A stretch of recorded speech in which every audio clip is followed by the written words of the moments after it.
What is up, guys? Welcome back to another GeekaWhat video, and in today's video I'm going to be building the ultimate RTX 3080 gaming PC build. I've left no stone unturned with some awesome parts, including this gold and white Corsair Dominator RAM, the latest and greatest MP600 Gen 4 M.2 drive, we've got a 360mm all-in-one cooler, and most importantly a Ryzen 9 5900X to pair with our 3080. So without any further ado, let's dive into it. As always, we're going to kick things off by installing as many components into the motherboard as we possibly can. This board is from MSI and it's their X570 Edge board. It's got Wi-Fi built in, 4 RAM DIMM slots, plenty of room for M.2 drives, and importantly, a bit of overclocking support for our Ryzen 9 5900X. Talking of which, here it is. This 12-core, 24-thread CPU is insane, and its boost clock speed of up to 4.7 GHz with its 12 cores is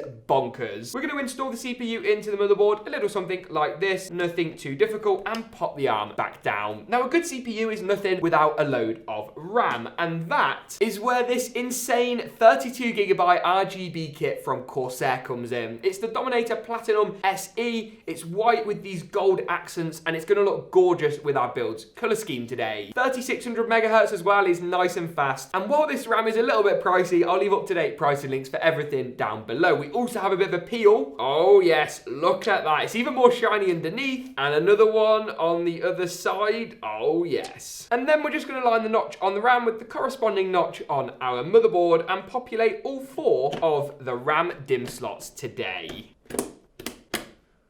With the RAM installed, it's now about time we installed our M.2 drive today. The latest and greatest MP600 core from Corsair is a Gen 4 PCIe SSD with blazing fast speeds of around, look at this, 5 GB per second in read speeds. It is worth noting that this motherboard can't quite supplement all those Gen 4 speeds, but we should still see speeds faster than the Gen 3 drives out there, and as I say, we'll test it out a little bit later. Oh my goodness, it's actually got a heatsink on the bottom, or like a base protector, and then these heatsink fins at the top. This is a chunky boy, all right. And we're going to pop it, I quite like keeping the M.2 heatsink on for aesthetics, so I'm going to pop it in our second M.2 slot, and that also will stop it from interfering with our really thick GPU backplate, but I'm so excited to test that drive out later. And with that done, we can go ahead and actually move the motherboard assembly, as we're going to call it, over into our case before installing up the graphics card, our CPU cooler, and the rest of our components today. Specifically, I've gone for this. It's a case from Dark Flash that actually doesn't really break the bank too much. It's obviously not the cheapest case around, and it has a load of great features that I think we're going to love. We've got 4 RGB fans in the chassis pre-installed, which are going to look great. We've got these swinging side panels as well, with plenty of cable management room and routing options down the rear of the chassis. You've also got room potentially to put a radiator on the plate of the case as well, which is cool. And most importantly, at the front, we've got this Polygon 3D complete mesh, which is going to be amazing for airflow and keep our temperatures nice and low today. And we're then just going to go ahead and actually install our motherboard today. It's always a good idea to check that under each of the holes through your motherboard there's a corresponding standoff in the case, and today we're all set up and ready to go. The motherboard then just slides in with the pre-installed IO shield, sliding nicely through the back of the case here. We can then go ahead and screw the motherboard down into place. And with that, we can now go ahead and pop the cooler in. This is MSI's MAG Coreliquid 360. It's one of my favorite 360mm all-in-one liquid coolers, and it's going to fit nicely at the front today. We might have to move our fans about a little bit, maybe put them the other side of the mesh. So put them, I'm going to demonstrate, put them actually here behind this mesh panel, but the other side of the case chassis. But we'll have a look and we shall see. So with the radiator in and looking good, we're going to pop the block on next. You can see we get this included AMD bracket that nicely slots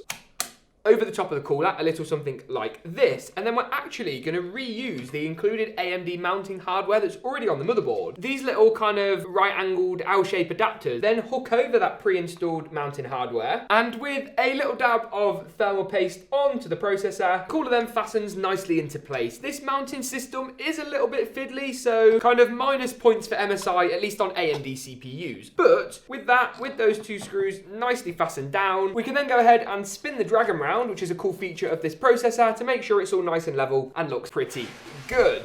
Nice. Nice. And with that, it's about time we finally pop our graphics card into this build, and I think it's going to tie in the colour scheme and the aesthetic really quite nicely. This is the MSI Suprim X RTX 3080. Now, the 3080s are starting to come back into stock. The lower end 3070 and 60 Ti cards are more difficult to find, but hold out, stay strong, I'm sure, and I hope these will be back very, very soon. Now, this is one of my favourite RTX 3080 cards ever. In fact, it might just about be my favourite overall. Look at that, we've got 3 large fans at the front of the card. We've got this awesome kind of 2.5 slot design. We've got RGB everywhere and this nice metal backplate which ties in the light grey, the dark grey and the white colour scheme of today's build really quite nicely indeed. Is the graphics card gonna fit? This is the big moment of tension, the big moment of truth you've all been waiting for. Here we go. Oh, go on. Oh my God. Oh yes, now I didn't actually measure that out. I did double check before I filmed today's video, but look how tight that is. Look at the clearance.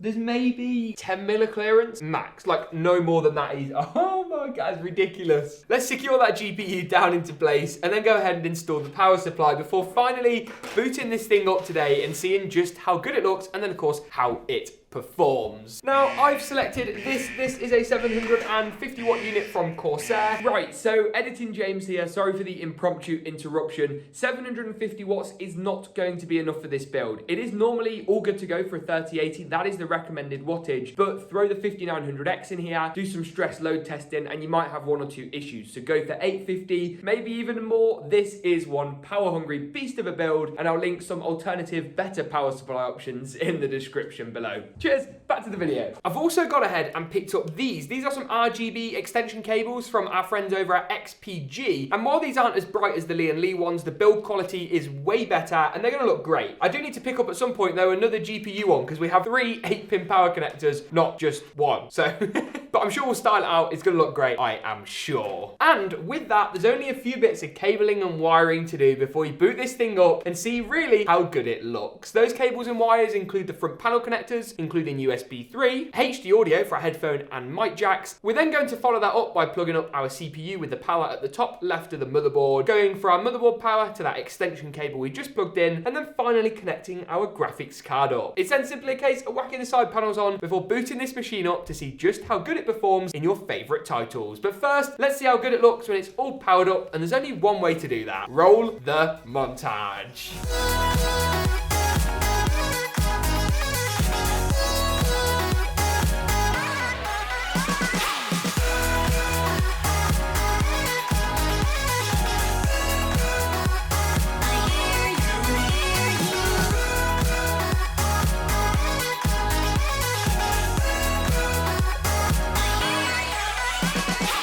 Alright then, now we've seen just how insane this system looks when it's all powered up and all the parts we chose and why, let's take a dive and see exactly how it performs. I'm going to take a closer look into some of the most popular titles like Cyberpunk and Fortnite in just a second, but on your screen now is kind of a summary snapshot view of all of the games we tested, and you can check out the full unedited benchmark runs of all these titles at the playlist in the cards section now on our new benchmarking YouTube channel called Benched. Now though, let's take a deeper dive at some of our favourite titles, kicking things off with GTA 5 at 4K. Tested at 4K high settings in the game's inbuilt benchmarking mode, GTA 5 performed incredibly well. 112 FPS on average with 105 and 91 for the 90 and 99th percentile results, and the game looked pretty phenomenal. It's a similarly positive story for Watch Dogs Legions, first at 4K with high settings and RTX set to high as well. We got 86, 81 and 78, and then tuning things down with DLSS set to performance mode, Nvidia's fancy AI resolution scaling tech that allows you to get that bit extra frame rate, jumps us up to 125, 115 and 104 FPS for the average 90 and 99th percentile results. Next up is Call of Duty's Black Ops Cold War. Here we tested at 4K high settings with DLSS enabled and got nearly 100 frames per second on average with 79 and 72 for those 90 and 99th percentile results, meaning that this system basically always stayed above 72 FPS while gaming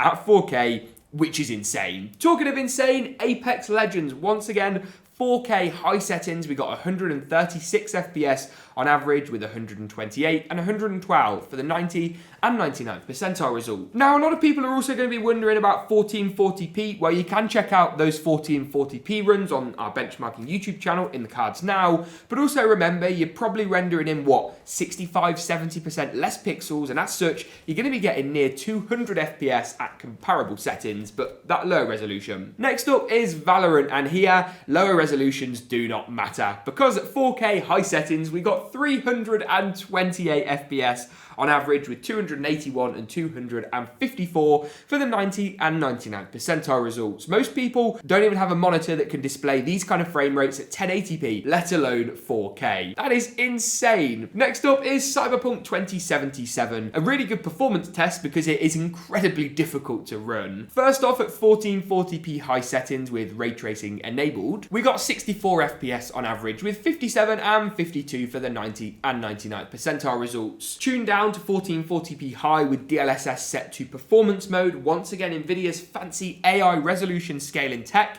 that basically renders the game out at a slightly low resolution and uses AI to upscale, giving you the frame rate advantage of a lower res and the visual fidelity advantage of a higher res, and here we got 86, 73 and 62. That's given us a 22 frames per second increase on our average frame rate with similar metrics across the 90 and 99th percentile result, and a really playable, enjoyable gaming experience. Next up today then is Fortnite, the final game on our focus list today, and we tested this not only at 1080p high in competitive settings, but also 1440p high as well.